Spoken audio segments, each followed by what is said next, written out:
This is about defending democracy. This is no longer Democrats versus Republicans. What do you want your kids to believe in? There must be give and take. This is White Flag with Joe Walsh. I confess, Congresswoman, I did not know this, and I should have. I do lousy research. You're the first Republican woman to be elected to Congress from South Carolina. I sure am. It took 100 years from women earning the right to vote to getting a Republican woman elected to Congress from our state. That's crazy. Yeah, totally crazy. But women, we've broken a lot of glass ceilings over the last couple of decades, and we got more to go. So, Hey, I want to say at the outset that this former congressman is a big fan of yours. Thank you. I'll call you Nancy. I'll call you Congresswoman, because you strike me as so freaking independent-minded. You wrote a piece, or there was a piece written about you in The Hill a couple weeks ago, where you said you feel like you're on an island, oftentimes in this Republican Party, that it can be lonely. What were you getting at? Well, I live on an island off the coast of South Carolina, and I feel like I'm on an island here in Washington, D.C., to try to be the voice of sanity, the voice of common sense, having that independent spirit and recognizing I come from a very politically diverse district. I have to represent Republicans, Democrats, and independents. And in fact, independents and Democrats outnumber Republicans 2-1 where I live. And so to be up here trying to navigate our party, our conference, the Hill, working together, trying to get bills signed into law, passing legislation, doing the thing, it can be very lonely when you're the voice of sanity amongst a sea of sometimes crazy. And it's crazy on the far left and crazy on the far right. You've got whack jobs on both sides. And I'm trying to do this thing and deliver results and work hard. But it is a very lonely experience when you're the only one saying, hey, we want exceptions for rape and incest. Why is that so complicated and difficult? Why can't you be pro-birth control? Why aren't we screaming from the rooftops we care about women? And there are a lot of other issues too. But that just happens to be the one I've been talking about the most lately. But it's very challenging, and it's very lonely. Do you get crap from within the caucus because you speak your mind independently? Sometimes it happened more frequently early on. And I'll tell you, I'm a ball buster. I literally across the way, I have 2 brass balls sitting in my office. And so I think people realize now, if you're going to say, you probably want to say it to her face and maybe not say it at all, because if someone's going to bully me, I'm going to punch back. And I don't care if you have an R or a D by your name. That doesn't matter. I'm going to fight for the things that I believe in, because that's what's so important here. But I will tell you, Joe, more often than not, I'll get a phone call, I'll take a position, I'll do an interview or say something that some might see as controversial. But the minute that somebody inevitably, or some bodies, people will call and say, thank you for saying that. Thank you for doing that, because they might be in a different kind of district where they can't say what I'm thinking and saying aloud. They may not be able to do that. And so I appreciate those phone calls. I appreciate the support from my colleagues, even when it's not public. I know that many of them are with us. I love your state of South Carolina. I got elected with Gowdy and Mulvaney and Tim Scott and Jeff Duncan, that whole class. I've always loved the South Carolina guys. And Nancy, we were very outspoken. We were part of that Tea Party wave. And I follow you religiously a lot on Twitter. And to what you just said, you do get beat up by people on both the left and the right. And I've always thought that tells me you're doing something kind of right. Yeah, I'm right over the target. I'm right where I need to be. If I have both sides coming at me, and I kind of joke. I joke with my staff a little bit. Either they hate us, both sides hate us, or both sides love us any given day. And that's exactly where we want to be. I know that I'm doing my job when our phones are blowing up and that sort of thing, because I represent a bellwether district. I can't make all people all happy all the time. That's just not the nature of this job in this district. And that's why I think it's so important to have voices that are unique like ours, because if Republicans want to win the majority again one day, win the popular vote, win both chambers, or win the presidency, we have to have that independent spirit. You can't win over centrists and moderates and left of center, right of center by being in a singular mold that doesn't bring new people into the party. And I want to see us grow. I want to see us win again. We didn't win nearly as many seats as we should have last year. Nancy, what's your biggest fear for the party? My biggest fear is that we lose it all and that we don't learn from our lessons of losses. We should have learned from November of last year. We did not. And the way that we villainize those in our party, it's almost like I sometimes feel like I'm walking around with a scarlet letter, Yeah. right? I am the villain in some cases, but the way that you're treated in that environment is wrong, and we're going to alienate women. We're going to alienate Black and brown voters and African Americans. We're going to alienate people that we should, because our conservative ideas and policies are the most compassionate, they're most freedom loving. We're going to alienate those people that love freedom, and they're going to leave the party in larger numbers than they have before. And I tell this story a lot, but if I had $1 for every time I heard someone say, I didn't leave the party left me, Yeah. I'd be a very wealthy woman. And Joe, I think you know exactly what I'm talking Yes. about. You're Yeah. living proof of it right Yeah. now. Yeah. And I want to bring those people back home. I was in the basement of Longworth. I had 7 minutes to grab lunch today. I know you can try to this. I had 7 minutes to grab lunch today between meetings and events and everything. And I had 2 young women come and grab me while I was getting my food in the buffet line in the basement cafeteria today. And one was a Democrat and one was a conservative. One's a Democrat, former Republican. And she's like, if every Republican could be like you, I could be Republican again. And then the other young woman was a conservative, and her mom's a diehard conservative. And so I took selfies with both of them and appreciate that they come from very different perspectives, but I'm the kind of candidate, kind of member where they want to belong to something. And the opportunity for us is huge. It's within reach, but we keep stealing it away from ourselves. Is there, Nancy Mace, look, you know my deal. I came out very outspoken against Trump 5 years ago. I was Kinzinger and Cheney before they did what they did. Is there any room for anybody in the party if they're very anti-Trump, or is that right now just a tough place to be? I think if you are a never Trumper, it is a tough place to be. But I would say that there is a place for you in the party. I want to have a diversity of political voices. I like going to the table and getting into a food fight, but then at the end of the day, coming back together and showing how we can actually work together. And so for me, it's like playing chess rather than playing checkers. I want to achieve something. I want to be successful. And you can't do that by fighting with everyone all the time. At some point, you got to put your forks and knives down and say, well, what can we agree on? What can we do together? And how do we push this thing forward? And so I do believe there's a place for everybody within our party, even when we disagree. And we've lost sight of that. But one day I do believe we'll get back to that. Is it going to be this year? Probably not. Is it 2 years from now, 5 years from now? Maybe. I hope sooner than later. When you are asked by voters, where are you on Donald Trump? What do you say right now? Well, I certainly supported his policies. I mean, I've always supported his policies. He lowered taxes. We had really great low unemployment numbers for African Americans, Black and brown and women. He did bipartisan prison reform. I'm big on civil rights and criminal justice reform. He did all of those things, but sometimes when you're getting attacked within your own party, that's not healthy for the party. And at some point, we have to say, hey, or when are we going to stop attacking one another? And when are we going to start winning again?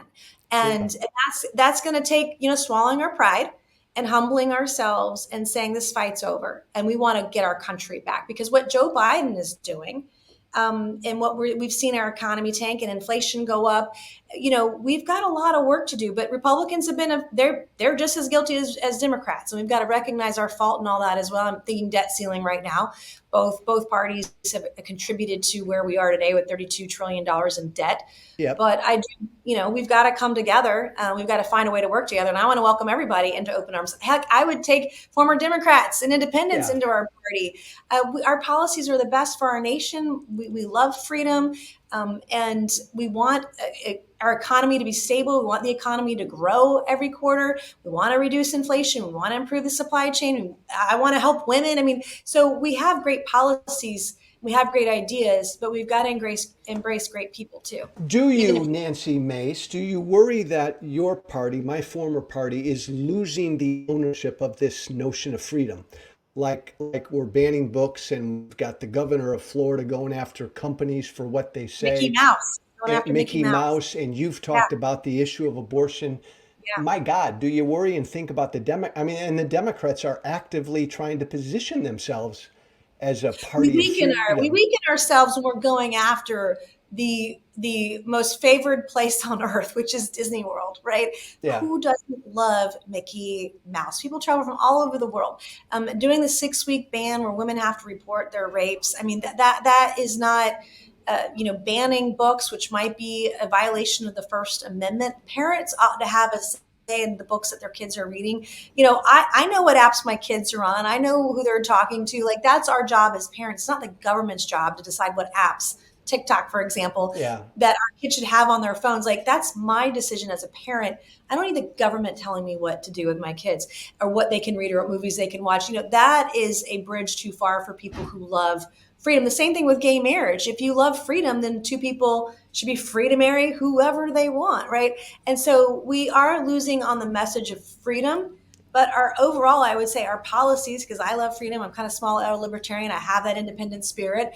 I know yeah. at the end of the day, the intention is well, but the messaging is off for us nationally. And that's something that we have to get back to and understand which fights are we going to pick. When you look at, let's just say, gender affirming care, what some things are happening with young kids Right. who are minors. I'm pro gay and pro LGBTQ, but I draw a line with our children. Let them figure out when they can give consent, which is when they're an adult.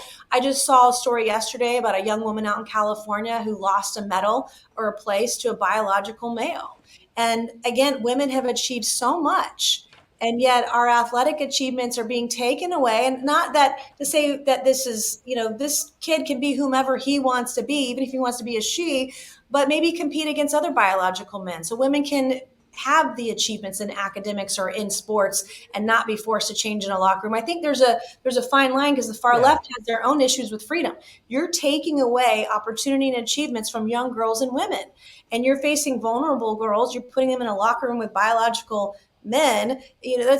So both sides have an issue with defining freedom, what that looks like. And I think, Nancy, when it comes to like an issue like transgenderism, Mm-hmm. Republicans get beat up on this issue a lot, but you seem to articulate a pretty sensible position.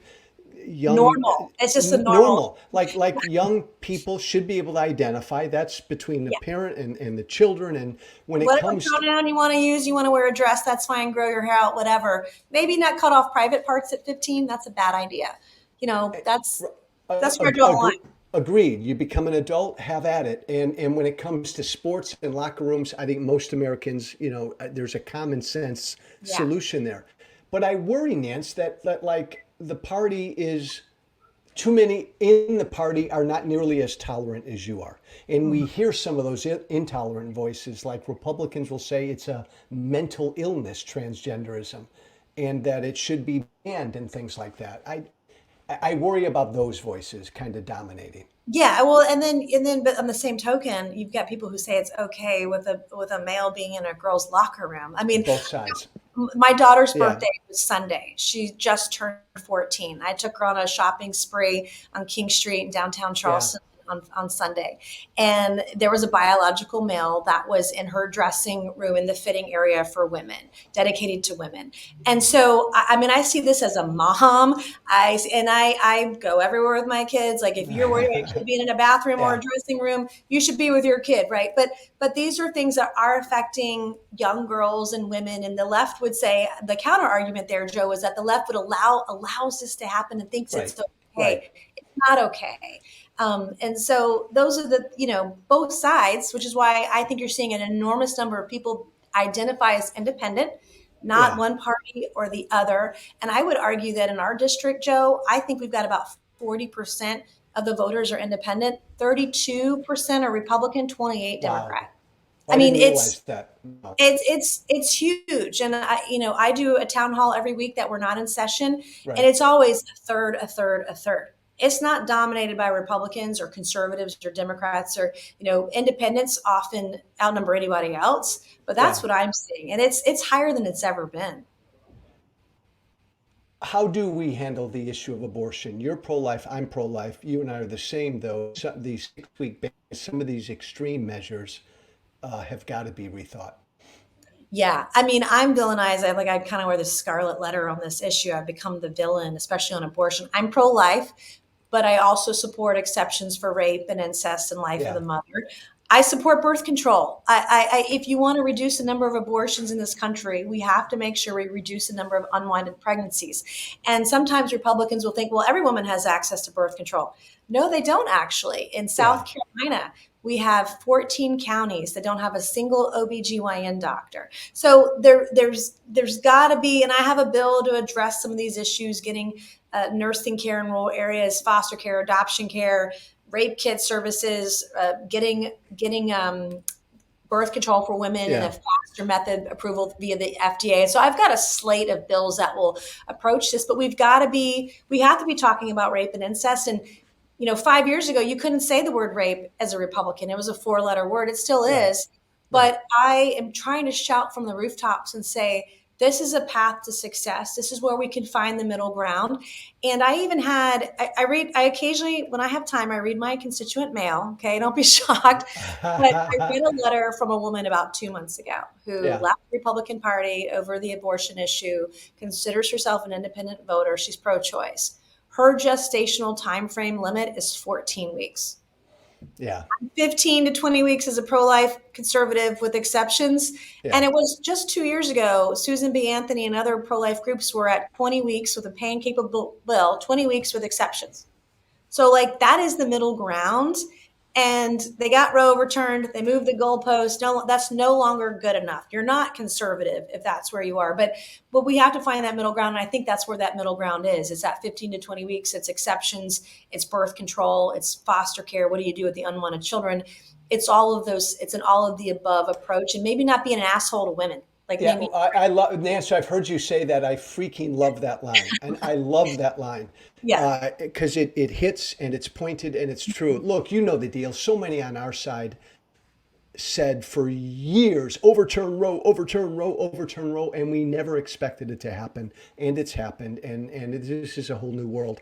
Do They got you what they feel wanted and it wasn't good enough. I it wasn't mean, good enough? look what they did Yeah, with, I know that you hate Donald Trump and, but look what they did with Trump. I mean, he's the guy that got the Supreme Court justices. They overturned Roe, and now they're against the guy that got them to overturn Roe. It's just so mind boggling to me that that's where we are today. why? And I think I know the answer. Hmm. And I love the fact that you are such an outspoken, independent voice. Why do you feel the need? I feel like you have a calling here to be very outspoken. I get asked that question a lot, and I'm 45 now, so I've got some years on me. And I look back at my life, and I You're look at the young. experiences I I had. I was raped at the age of 16, Yeah. and I was raped by a high school classmate of mine. I dropped out of school. I became a waitress at the Waffle House. I would eventually finish and get my high school diploma and go to college and become the first woman to graduate from the Citadel, the Military College of South Yeah. Carolina. But when I look back at my life, and my ex-husband would tell you, I found my purpose in life, fighting for the things. When I see an injustice, I see something that's someone's been wronged, I want to make it right, because I was once wronged in life and nobody was there. I felt alone and had to rescue myself from this horrific situation. And so I came out of it a fighter. I came out of it having courage and having the confidence to speak up and speak out no matter the consequence. I had bomb threats at my Yeah. graduation from the Citadel. People were threatening to shoot me when I was in college, long before I ever came to Congress. So that's just sort of the story Yeah. of my life, where I sort of give zero fucks, right? It's just sort of, I'm going to do the right thing no matter what, no matter the consequences. One of the things they taught us at the Citadel was that duty means you do the right thing no matter who's watching. And so Yeah. that's been my mantra almost my entire life. And I really don't care about the consequences. I want to do what's right for my state and for my nation. I have 2 teenage kids that I'm raising in South Carolina. I want their future to be as bright as mine was. Once I got through that horrific environment, I became successful. I'm now a member of Congress. Like I Yeah. went from Waffle House to the U.S. House. America, Our nation baby. is America and its opportunity. And I just want to make sure that I'm doing right by my kids, my state, and my country. You strike me, Nancy Mace, as someone who's trying to be and is Republican normal, and you're trying to walk this fine, important, difficult walk in Mhm. like a sea of Republican MAGA, the Yeah. Marjorie Taylor Greens and all the rest. That ain't easy, is it?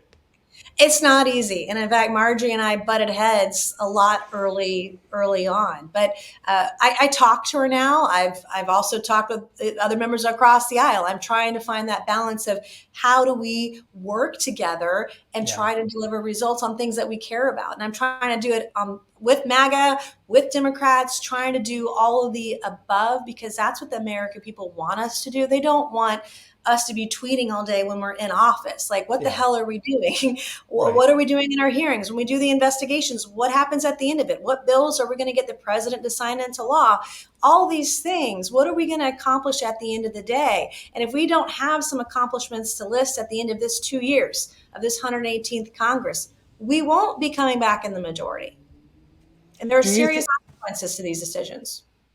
Nancy, do you think the Republican Party makes too big of a deal about some of these culture war issues, like gender and like race? Do we focus too much on these issues?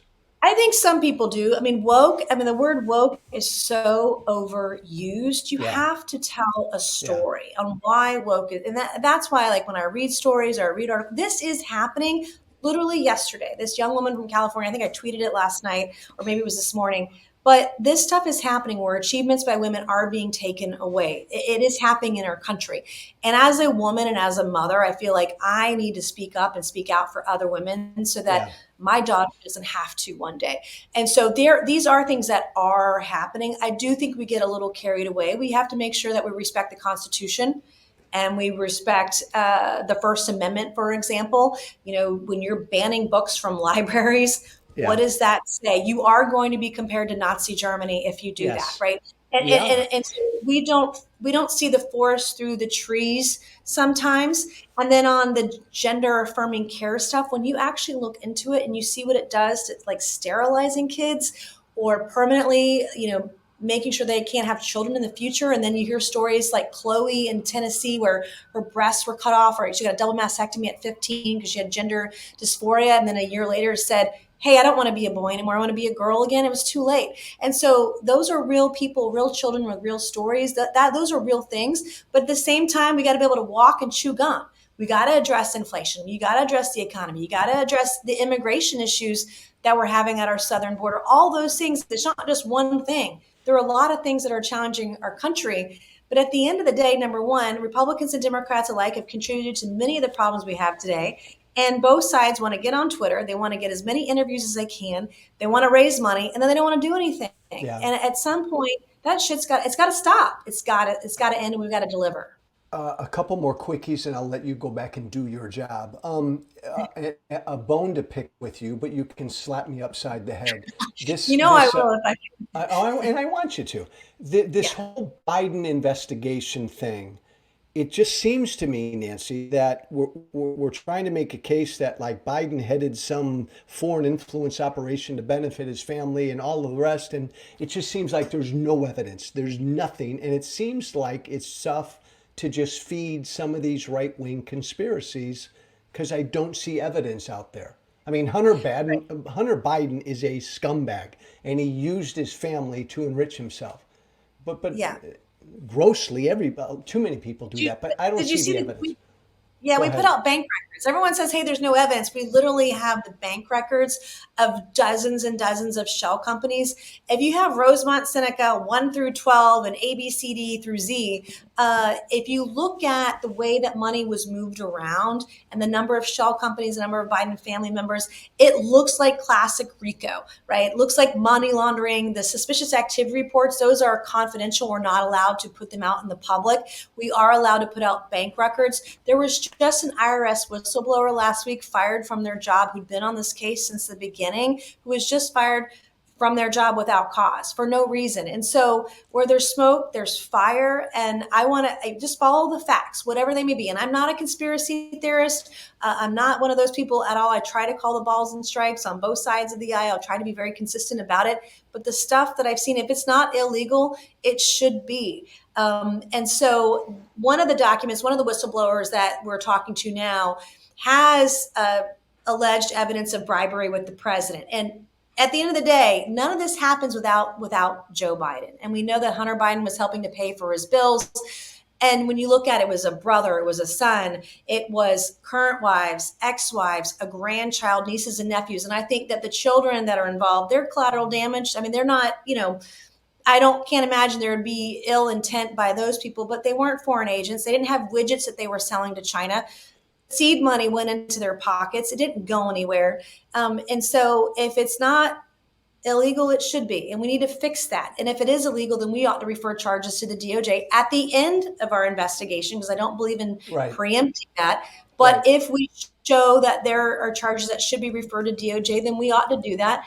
And it should be whether you have an R or a D by your name. If it was wrong, it's wrong. If it's illegal, it's illegal. And at this point, Nancy, there's nothing you've seen that ties Joe Biden to any of this necessarily yet.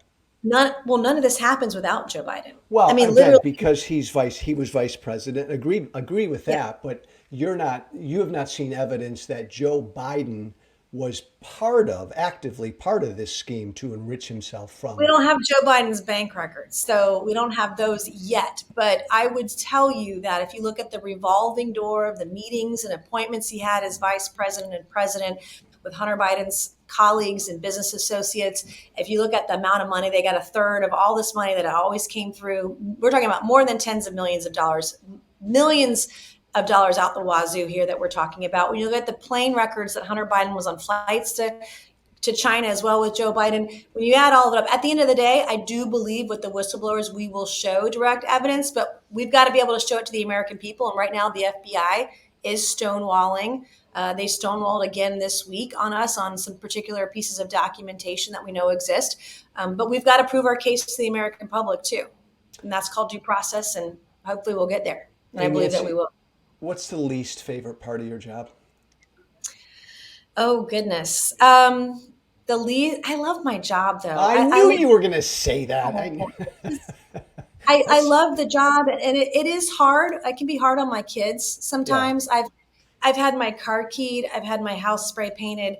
Last summer, someone trespassed into my home. I had two tires that were slashed in October. I had another house vandalized about 2 months ago. I've had my parents' lives have been threatened. I've had family members' lives threatened. My kids have had friends that have defriended them or unfriended them on social media because their mom's a Republican. So the impact that the threats that I get on my life, and I get them from both sides of the aisle, not shocking, but the impact that has had sometimes on my family is unfair. And that weighs on you from time to time too. It's gotten worse. We put up with that 8-9 years ago. I got to tell you, Nancy, it's worse to be a member of Congress now. The threats are much more pronounced. I carry a gun everywhere I go. Oh God. I that's unfortunate, but I'm glad that you can and do and should. Yeah. Nancy Mace, last question, and you probably won't like this one, but tough. You've actually been very docile. I was prepared. I was ready. I'm just teasing. No. You do some things that piss me off, but I so respect you because you're charting an independent path, and I love that. What's one thing that you did wish people understood about you? Oh, that's a really tough question. I don't understand why people are confused by me. Like, it's almost like it's almost like I feel like people think of me as an enigma or this unicorn thing. And I feel like I am consistent on the issues. I'm consistently consistent. And I don't know why that confuses people. And so I don't understand why people don't understand the way that I am or the positions that I take, is I feel like I am actually very consistent.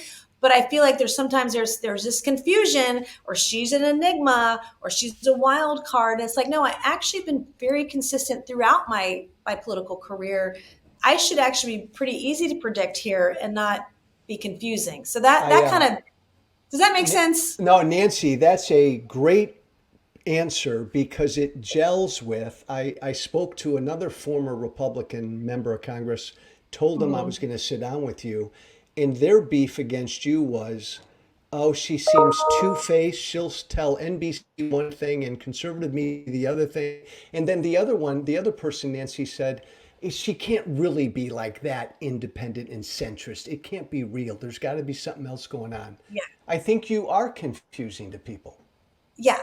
But I would argue that I am consistent. So like if you play the tapes, the CNN to Fox News, I literally say the same. I say the same thing on all the networks, and I go on everything. I do MAGA media. Which I is do great. MSNBC media. I do conservative. I do all the media. I do all the things. And so, that part, it confuses me to see why people are confused or that, hey, she's flip-flopping. Well, no, actually, I'm being very consistent on this, and I have been for a long time, like the abortion issue. I was debating publicly exceptions for rape and incest long before I ever got to Congress. And at the time in 2019, we were the only state in the nation that had a fetal heartbeat bill that had those exceptions because I put them in there. So it's like I've always been this way. And so that part is perplexing. But It is because a lot of politicians aren't that way, Nancy. Yeah. One day Nancy Mace will call out her side, the next day she'll call out the other side, and people's heads will spin because that's not really how it works. Yeah, but in my district where it's very purple, it's reflective of my district. It's also reflective of my state. We've got 5 senators in South Carolina that are holding up an abortion bill because they don't like certain provisions in it. And I just had a reporter in here. We were talking about that, but that's the spirit of South Carolina. We really do have we like independent spirits, and especially in our district along the coast where it's dominated by independents. That's what people want. And, 2 years ago, I wasn't coming back. I was too conservative for the district. Right. And all of a sudden, Donald Trump primaried me. And he defined me in a way, an independent spirit that was priceless, in a way that I couldn't define myself. Exactly. And showed everybody that, hey, she's her own person. And she's with the party sometimes she's against the party. Sometimes she's with us, sometimes she's against us. But that was the best thing to ever happen to us, quite frankly, because it was able to showcase that, hey, I really am an independent spirit. I'm fiscally conservative. I'm socially moderate. That is where the vast majority of Americans are. That's where the vast majority of people are in my state, even in South Carolina, in my district. And that's where the country is. And Nancy, you don't have a horse in the 2024 race yet. Nope, not yet. Okay, not yet. good. I haven't weighed in yet. We'll see how the dust settles and who's in and who's out. And maybe we'll endorse, maybe we won't. Do me a favor, stay consistent, keep speaking your mind, keep saying what you believe, keep being yourself. Nancy Mace, thank you. Thank you, Joe. Thank you for listening. Remember to listen, share, and follow White Flag with Joe Walsh on Apple Podcasts, Spotify, and everywhere great podcasts are found. And be sure to leave a 5-star review. This has been White Flag with Joe Walsh.